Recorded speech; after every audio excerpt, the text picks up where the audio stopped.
right, it is, of course, everybody's business once again beginning today. As promised, we are back on UTVI asking the big question from today onwards until that 100th day of government.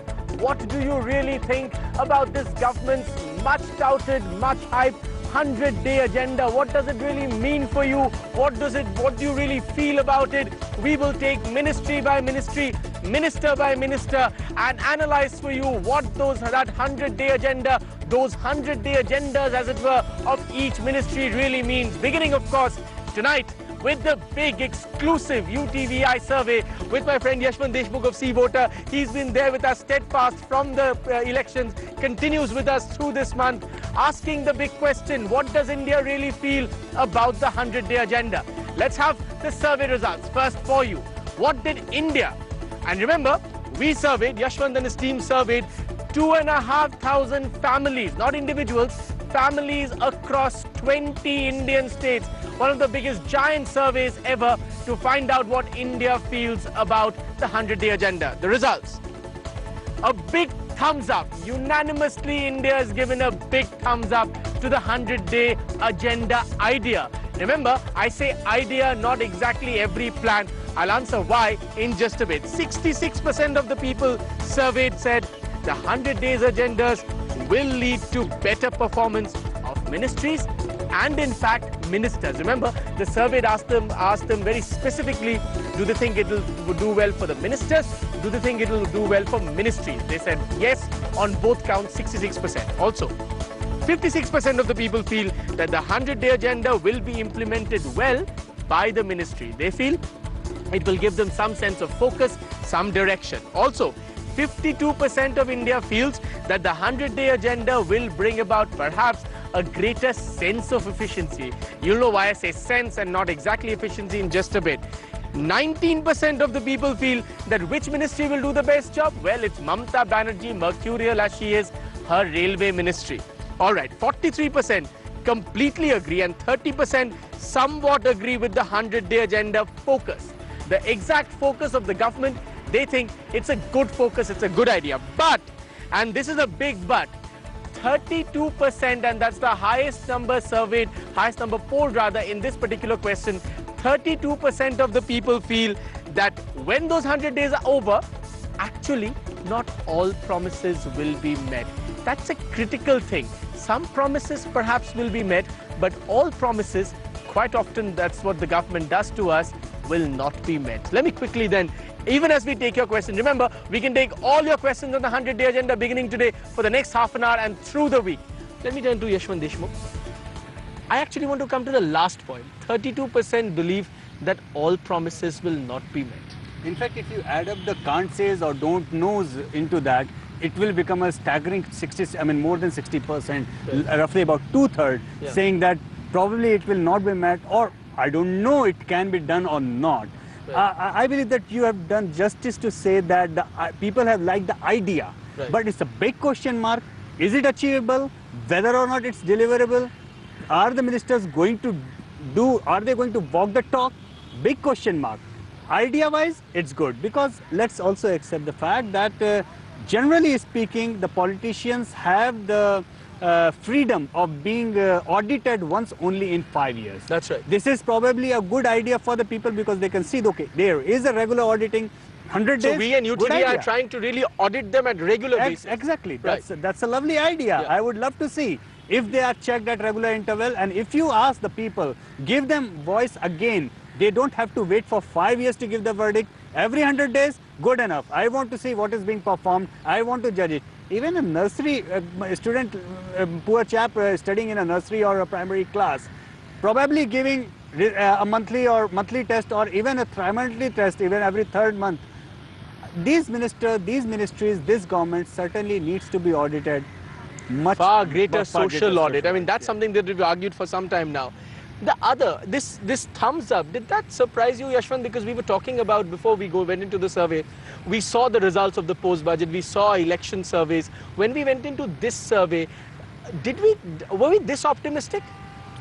They are right now overtly optimistic, probably. Were we this optimistic? Probably not. Probably not. Right. Probably not. But the common man was. Right. And let me say this right in front of all the viewers, that a big chunk of this optimism has some way, related directly to the transparency and honesty factor of the Prime Minister. So somewhere the goodwill factor of the Prime Minister seeps down. Exactly. The goodwill factor is there. That is why it seeps down to all the ministries.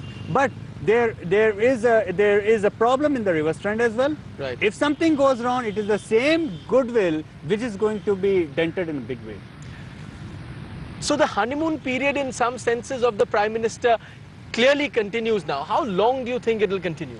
It will continue till the point the opposition really starts behaving like an opposition. I wanted to ask you, do you think he's been helped by the fact that we haven't actually reached a drought-like situation?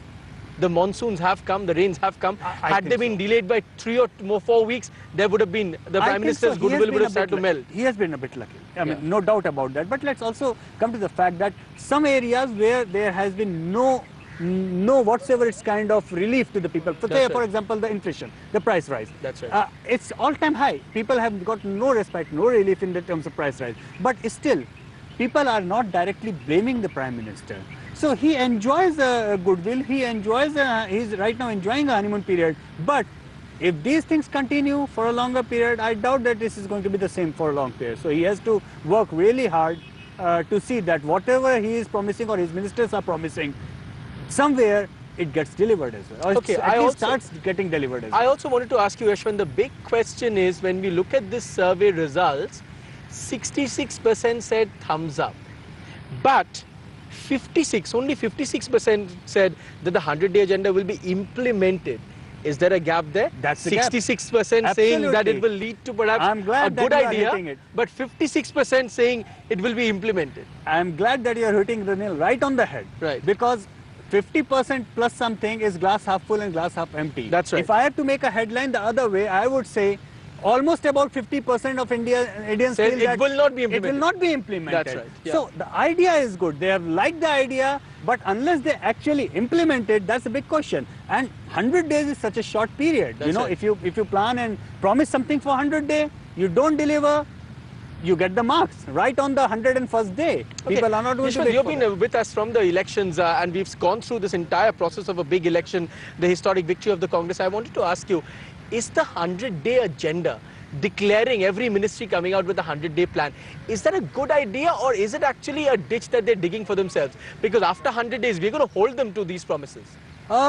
I would say it's not a kind of ditch that they are realizing that people are getting impatient. That's right. If they don't really come out with this kind of agenda and this kind of public auditing or transparency, then probably they know that they're going to go for a toss. And let's not forget, 100 days are coinciding with precisely the election momentum in Maharashtra. Correct. So that's right. That is also somewhere there that they are trying to pace it in a way that so that they can really come up with something to show to the people. Okay, that's what we did in Delhi. Here we are in Mumbai. Come and vote for us. That's right. The other big thing that it really occurred to me when I was looking at the survey is, 43% say they completely agree. 30% say they somewhat agree with the. Again, there seems to be a gap here. There is a gap, and sometimes people say that why are you asking completely agree and somewhat agree? Because you can simply ask, do you agree or not? Yes or no? Right. But everything is not in black and white. There is a gray area. That is precisely where we put these kind of answers in when we design the questionnaire. And that's what we aimed at in the survey, isn't it? Yeah. We wanted to find exactly the voice of the people. Exactly. Not black and white. Because a lot of the areas you're saying is in the gray. So it's not an overwhelming sentiment of all-out support. Yeah. There is a gray area. Support with question mark. With question mark, because the honeymoon period is there. That is why it looks like in somewhat agree. Right. But it will take only 100 days for this to shift to somewhat disagree. That's right. And it will take only one more year if they don't perform from somewhat disagree to completely disagree. Right. That's how the public opinion shifts. So they need to be extremely careful in promising and in delivering what they have promised. We spoke to people from 20 states, Yashwant. what seemed to be the weakest link, the weakest area in this? And we've been doing the surveys now for like almost 15 days. Before that, almost for months we've been doing these surveys.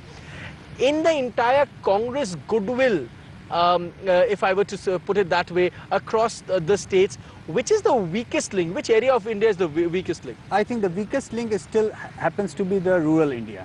Right. That's because most of the urban India is giving a thumbs up sentiment. Right.